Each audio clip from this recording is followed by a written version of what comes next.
आणि यानंतर महत्त्वाच्या घडामोडींचा घेणार आहोत सुपरफास्ट आढावा. पाहूया टॉप 25 न्यूज. प्रजासत्ताक दिनी भाषणात डॉक्टर बाबासाहेब आंबेडकरांचा उल्लेख न केल्यानं मंत्री गिरीश महाजनांच्या अटकेची मागणी. जळगावात ऑल इंडिया संविधान आरपी संघटनेतर्फे रेल रोको करण्याचा प्रयत्न. यवतमाळ नगरपालिका आम सभेदरम्यान वंचितचे गटनेते नीरज वाघमारेंनी कपड्यांवर लिहून आणल्या शहरातील समस्या. अनोख्या पद्धतीनं नागरी समस्या मांडून वाघमारेंनी वेधलं लक्ष. सोलापूरच्या सांगोल्यातील कोळा गावात पराभूत उमेदवाराच्या कार्यकर्त्यांकडून दहशत माजवण्याचा प्रयत्न. आमदार बाबासाहेब देशमुखांच्या नेतृत्वात निषेध आंदोलन.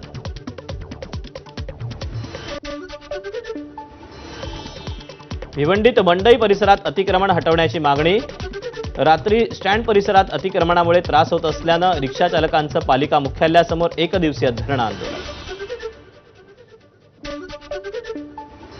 नवी मुंबईतील नेरूळ ते सानपाडा मोराज सिग्नल दरम्यान भीषण अपघात.